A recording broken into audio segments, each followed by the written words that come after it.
Good morning again. Today we're going to do shadows, and this is Annette, and I'm Susan Gannett. Okay. Annette, take it away.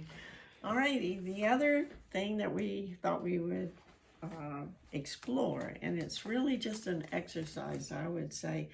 You want to enter into this exercise with just fun in mind. Don't think of it as a finished product that you're going to be hanging over your mantelpiece or anything like that. It's just the idea of how shadows can offer shapes to you, and also another second way to activate the surrounding space. And so here we go. What we're going to do is an exercise where we'll draw a simple shape. It could be an orange and an apple, or something you like, a piece of corn, a flower. It doesn't really matter what it is as long as it's relatively simple. And you can draw that shape on a piece of paper, whatever it might be. In this case, I think I had, sorry about this. That's okay. I had brought some fruit that could be used. I think we've done lemons in the past and talked about how big they are. But say you wanted to just find something simple like a tomato and draw it on a piece of white paper. It doesn't have to be wonderful paper, but you're just really thinking in terms of only the outline of the object, just the outline. We don't have to worry about shading, anything. It's just like, what is the overall shape of the object? So here I've gotten this tomato from the grocery store, and I've just drawn the outline of that tomato. If you want to add a second one, you could. But at this point, if you come in and make a square around your object, or if it's a piece of corn, it might have to be a rectangle. But basically, you're just coming in fairly close to your object, whatever it is. At this point, you would then take a pencil, or I would just do it freehand, but you could use a ruler if you wanted to, and divide it in half, and divide it in half again.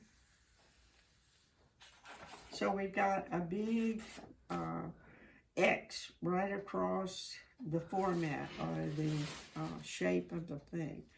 At this point, we can now paint in the tomato, and so this part in here would be different kinds of orange, you know, the color of the tomato, kind of a reddy orange. In here we would have greens, and the stem could be green, or if you wanted it to be darker brown or whatever. The whole point of this exercise is that when we put in the color, which we can do either with paint or markers or colored pencils or anything like that, or magazines, which I'm going to show you, we change the color every time it hits a line. So if we look back at this one, and I should have put in the shadow, so here I realized that I forgot to add the shadow, so I'm going to add a shadow underneath the tomato. All right. And anyway, so if this was an orange, it was one color orange, but when it got to that line, it turned to another color orange. If it's an apple, it was red, but when it got to the line, it turned to a different kind of red, and so forth. So you could do it with paint or pencils or markers. Or another thing that you could do is to take a piece of tracing paper and put it over your object. And let's say this is going to be, we're going to cut out some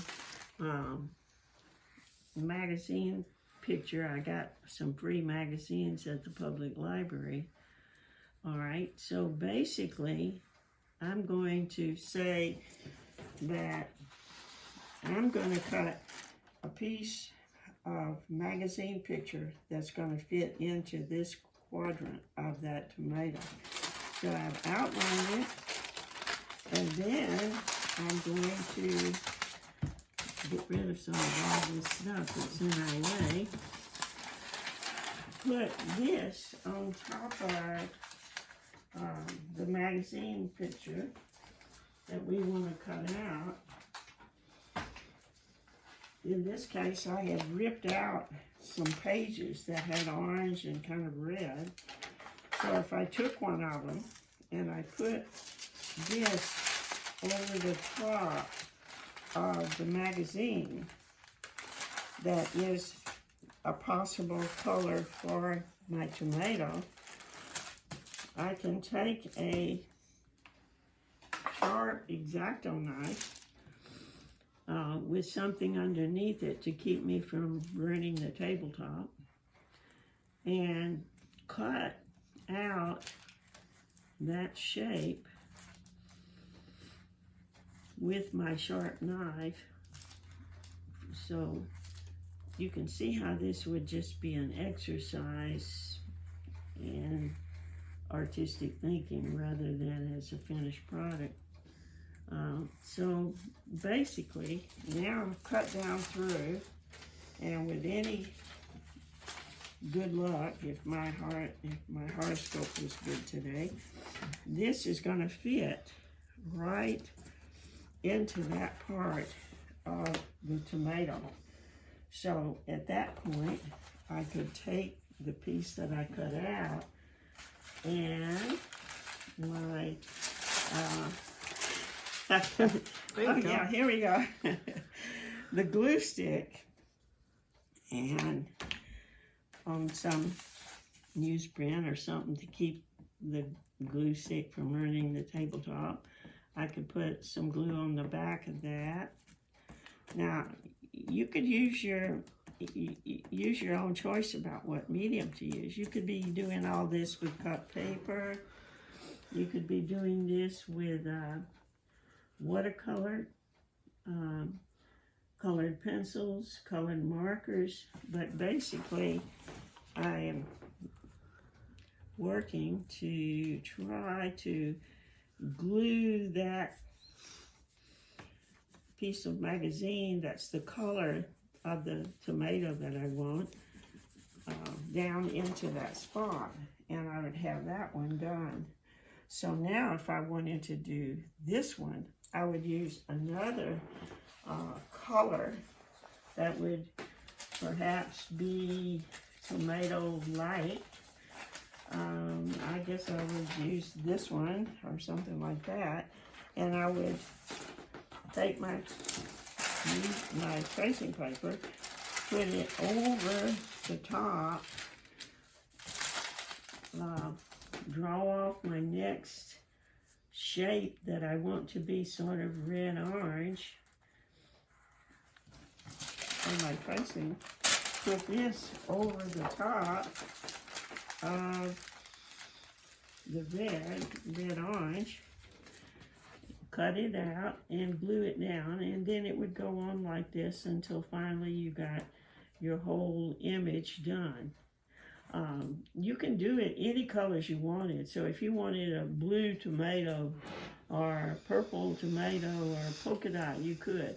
But I think probably for your first one, you might be more satisfied if you would use the colors of the real object to construct your image.